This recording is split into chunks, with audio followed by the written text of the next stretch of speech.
Hey everybody, this is Rex Carroll from Whitecross. And while you're munching on the latest Whitecross album, be sure to tune in right here on the brutally delicious podcast, Yum Yum. Eat it up. One, two, three, four. The Brutally Delicious Podcast. The Brutally Delicious Podcast. The Brutally Delicious Podcast. The Brutally Delicious Podcast.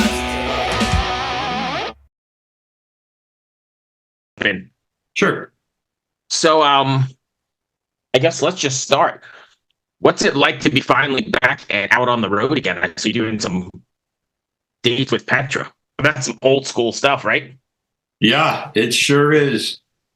Yeah, well, we started Whitecross in 1985, and then we were super busy. I mean, we just had when we put our first album out, we didn't have an agency or anything like that. Just people kept calling us, and then we had a tour was offered to us as a support act. So we did that, and then after that, by that time we got an agent, and we just played for the next 5 years straight.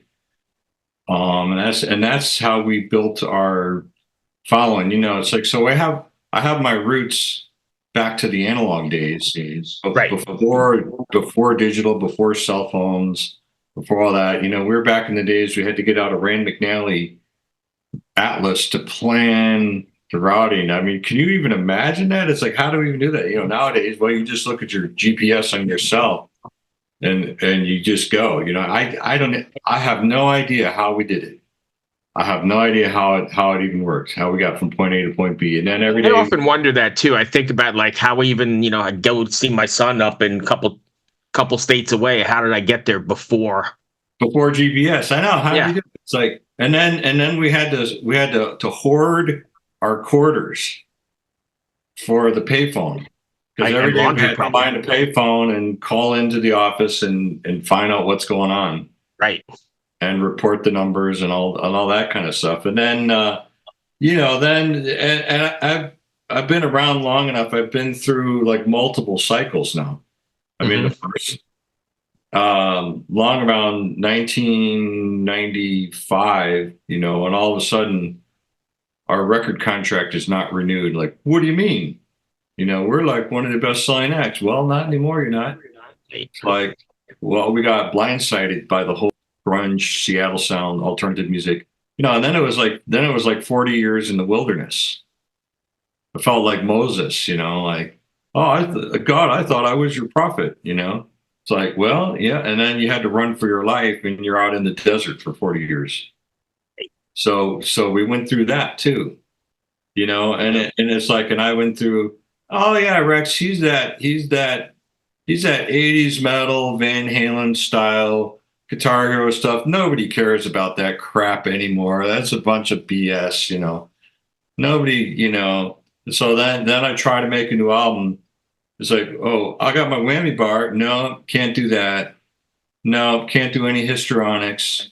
No, you got to do, drop tuning on your guitar. You got to do all this stuff. It's like, oh, I didn't even know how to listen to a guitar. I don't know what to do. So we adapted. I tried to play along, tried to be a good soldier. It's like, well, just try to get. It's like, you don't know what's going to happen, but don't quit. Just keep going. Neat. So we did, and along the way, the healthy, I would say, I mean, it was an incredibly painful time for me personally, but the one good thing that came out of it is I rediscovered my love of the blues, and I had to go all the way back to, oh, wait a minute, what got me started on this whole music journey in the first place, and that was my love for blues rock. I'm a product of the '70s. There was all these great bands from the '70s, and Climax Blues Band and Foghat and ZZ Top and Leonard Skinner and Bad Company. So I went back to a lot of those kind of sounds that inspired me in the first place, and that kind of got me through the next 10 years.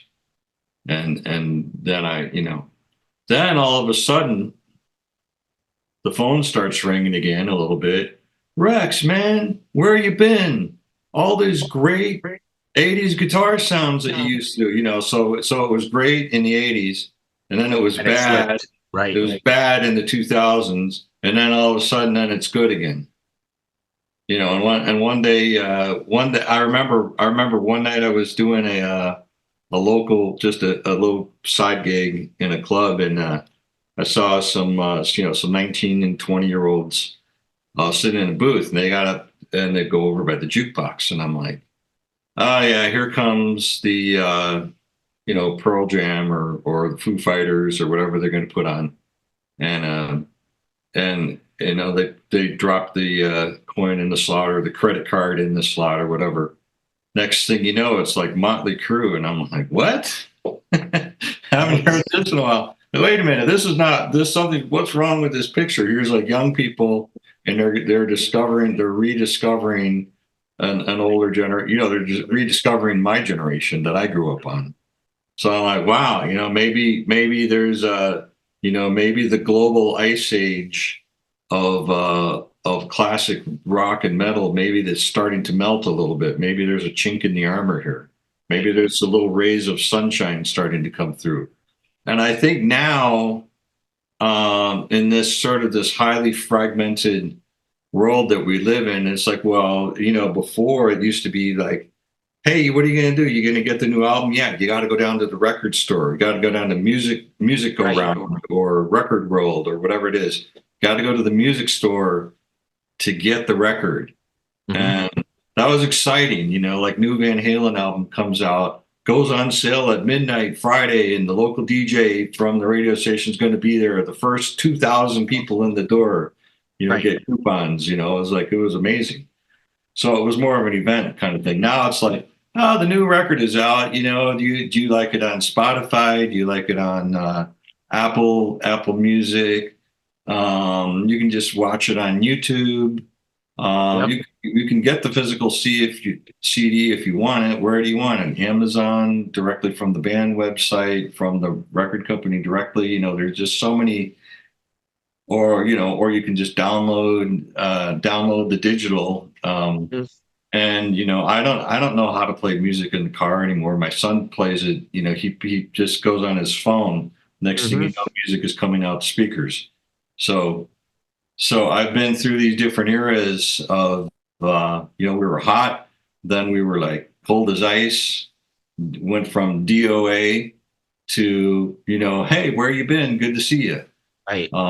So now, when you say how's it feel to be back, it's really emotional, and it's great, and I love it. We just had a fabulous show. What's today? Monday, Saturday. We were in South Bend, Indiana, with Petra, and another band that has been through. They were there at the beginning of the whole Christian rock thing, and for us to be there with them is just like, wow, what a journey. Yeah, I mean, so I'm an old school fan. I mean, I grew up in the 80s and listened to bands like Messiah Prophet and Jazz Band and Blood Good. All your contemporaries there. I guess maybe the Res may have been a little earlier, but it's good to see some of it coming back, but not like as a ghost of what it once was. Does that make sense? Like it's coming. You guys are playing, or a lot of these bands are playing, and they're not halving it, right? They're coming back, and it's right. Here's a statistic that's interesting to me. It may not be interesting to anybody else, but I was talking to my record company, I think like 2 weeks ago, and they said, "Hey, so here's what's going on. Your new album. Here's the streaming count, and it's like boom, 100,000 streams, and so the analysis of that is like, well, it's 40% this demographic, and it was significant to me. They said 29% of these streams is from people under the age of 25. So I'm like, well, hey, that's nice, so we're able to reach. I mean, we're never going to be, Whitecross is never going to be relevant the way that Olivia Rodrigo is relevant to teenage girls, like right now. No, 10 years from now, well, maybe Olivia Rodrigo, maybe she'll have some issues of her own with as far as being relevant. But we don't know that, nobody knows the future. But, for me, just doing what I do, I mean, I play rock and roll guitar. That's what I do. That's all I've ever done. That's all I know how to do. And that's what I'll probably keep doing until they drop me 6 feet into the ground. So, so for me, to get a statistic like, hey, 29% of your streams is like new listeners, that's very encouraging for me. Multi-generational is nice. And I think that I'm seeing that, with the audiences that we play for, we get a lot of the older folks. I'm not going to lie to you. It's like, well, yeah, but also 20% of your people is like over the age of 50. So, right. Okay. So we have the old dudes and we have, people between 25 and 50. We have that demographic, but we also have some of the younger fans too. So, like you said, it's not like we're just a ghost of a memory, from, oh, here's a blast from the past. Where are they now? Kind of thing. It's not like that at all. It's like, it's relevant. And people have said, people have told me, they said, man, your album, it's got the old school vibe, but we have all of the modern technology available. Right. So that's sort of what I was alluding to, right? The sound that we're making is still, it sounds very in keeping with like a modern rock. Right. And the other thing is that, I've seen other music industry statistics that, hip hop and rap music which was dominating for the last 5 years on the charts, has I don't know that it's any less, but like country music. Whoops, sorry, my landline is ringing. I'll just ignore it until it goes away. Like modern rock is coming back too. It's trending upwards. Right. So, so all signs are good right now for what. So I guess what I was kind of getting at. Am I coming through? Do you hear me? Oh yes, loud and clear. Okay. I guess what I was kind of getting at is what I really find interesting, especially with the new record Fear No Evil and a couple of the other bands we've talked about, is it's not half-assed. It's like you didn't come back and just throw some stuff together and say, hey, this is Whitecross, and we can't really play. You guys are still at the top of your game. I mean, vocally it's amazing. Your riffs are still amazing in those leads. It's not, I guess, to go back to that word again, it's not like a ghost of what you once were, or like a nostalgia thing. This is a real record. Does that make sense? Absolutely. I spent 2 years of my life working on this record. It is upwards, onwards, looking towards the future. We're like, this is like a new chapter for us. And of course, this is the first record with our new vocalist, David Roberts. And we've never had, from the beginning, it was always myself and Scott Wenzel. We were the founding members, and, all with the tip of the cap towards Scotty, he's an iconic voice. And, the only thing I can say about that is that by the time we got to the year 2019, the band was kind of turning into a memory, like a ghost. Right. We were like a nostalgia act. That's what we had kind of turned into, and it just wasn't working anymore. I mean, it was it just played itself out. Mm-hmm. We went through all the motions, and it just got to the end where there was nothing left. We gave everything that we had with that, so we had to do something different. And Scotty, he's retired, and I've sent a few projects his way. So I don't know if he's working on anything new or not, but we wish him all the best. But as far as I know, he hasn't done anything, and man, it's hard to sing. I have fronted my own side projects where I sing a little bit on the blues. Mm-hmm. Believe me, if I had a rock singing voice, I would have done it. Right. Long time ago, because who doesn't want to be the lead singer in a rock band, right? I mean, wouldn't that be great if everybody could do that? If we all had a voice like a 20-year-old Robert Plant, that would be amazing. Right. But, it's hard to sing. And it's hard. Hey, I'll tell you what, it's hard to play guitar, man. We finished the gig, an hour. I will tell you this, an hour after every gig, my hands are in pain, and I feel just everything is like tightening up, and it's like my knees hurt, my hips hurt, everything. So it ain't easy being cheesy. No, and I mean aging. It's funny we're talking about this because I'm also a filmmaker, and I've made a couple films over the years, including Metal Missionaries, a film about heavy Right. metal and Yeah. Christianity. But I'm working on one now about aging in the metal world. And it's funny you brought all that stuff up because I mean, you're still playing and you're still relevant, but there's like all these different steps now you have to take to kind of get Yeah. prepared and get the fingers moving Yeah. again and put all the And, Ben Gay on and the ice on afterwards for the same but show. if you think about it, it's a good thing, because it's like when you get to this point in the game, you realize that, why am I here? Why am I still doing this? Rock and roll is a young man's game, and it's about youthful rebellion, and it's about out with the old. Youth will be served. It's about that kind of attitude. So why am I still doing this? And you just realize it's because, man, we love the music, we love what we do, and plus I'm committed to our message and our mission, and this is a calling that God has given me, and so this is why I keep doing it. And and we're in this unprecedented time where nobody really knows how it's going to end. It's like nobody, in 1969, when Mick Jagger and the Stones was a young band, and the Who was writing, "Hope I Die Before I Get Old." It's like, hey, tell you what, dudes, you're all pretty old now. Right. They're still out there kicking it. So I think aside from, I know you've got your message driven for sure, but aside from all that, I think this kind of music, the heavier music, hard rock, yeah, whatever it is, yeah. once it gets a hold of you, like in your youth or wherever you are, it doesn't let go. You're just in it. I know. And I've met a lot of people who are like in their 40s and their 50s. I'm sorry. I'm sorry, kids, but this is the truth. This is the reality. I've met a lot of your parents, and they have told me, again, Saturday night, I heard from like 3 or 4 people told me, man, your music is the soundtrack of my life. Yeah.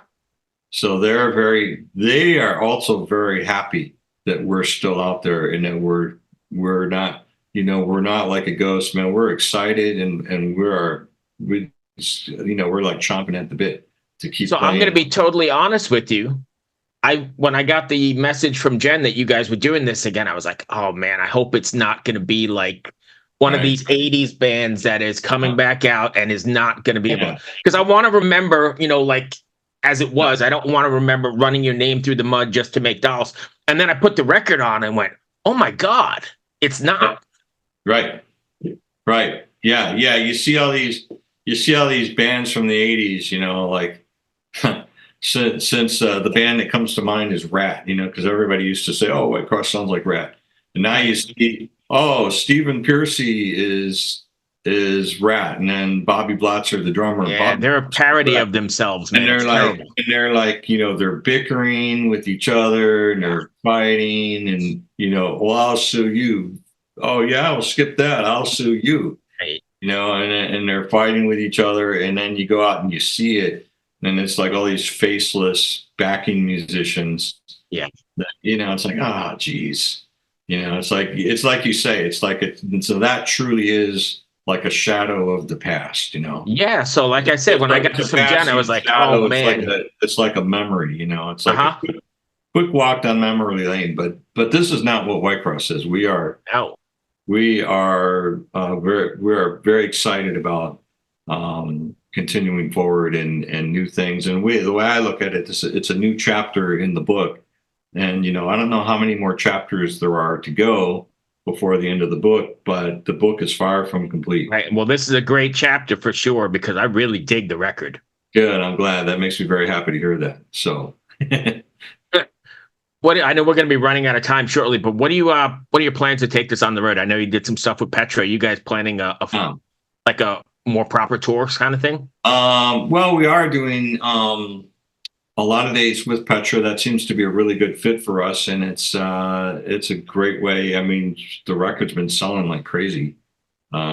because I think people are just sort of latching on. They're realizing when again, just as you said, if they maybe they hear it on Spotify or YouTube or something, and then they go and they buy the album because they realize, oh yeah, this is like there is something to this Right. record. It's not just like a relic, like one more time for old times. It's hard because so many people ruin it. It's not that at all. We are just. I think I'm playing guitar better than I ever have. I personally feel like this is our best album that we've ever made, and we finally got what I always wanted was a real rock and roll mix engineer. And now I couldn't find anybody to produce the album the way that I want, so I'm producing the band these days. And when I meet somebody that will work as hard for us as I do, then we'll bring in another producer. But I got the best mix engineer and the best mastering engineer. So the records sound great, and we're just out there doing it. And we're excited, we've been talking about the music the whole time, but I'm very excited about just bringing our message to the world that God is alive, and there's hope and there's reconciliation through Christ. And you can be reconciled to God, you can be reconciled to your family, to your people that are in your life, and that's the mission of the band, is to bring the good news of Christ, to the world. So probably very timely at this point too. Right, because you look at what's going on around our country, and it's like, well, politics is not going to fix anything. It's like nobody's happy with where the politics is at. So what's good? What can unite our country together? Well, it's like when there's massive revival, and people are turning back to God. That's what'll bring our country together. That's what I believe. And that's a side benefit among other things. And that's why we want to bring that message to the whole world. So we are out there and kicking it. Awesome. And if fans want to find you, can you give us all your socials? Is it WhitecrossBand.com? That's whitecrossband.com. Go there right now and order from whitecrossband.com. Max, thank you so much. I appreciate your time. I grew up listening to you guys in youth group back in New York in the mid 80s, so familiar with all that. All right, you're welcome. Thank you for having me. It's great. Good luck with the record. Good luck with the tour. We'll talk to you soon. Thank you. God bless. Cheers. Bye-bye. Bye.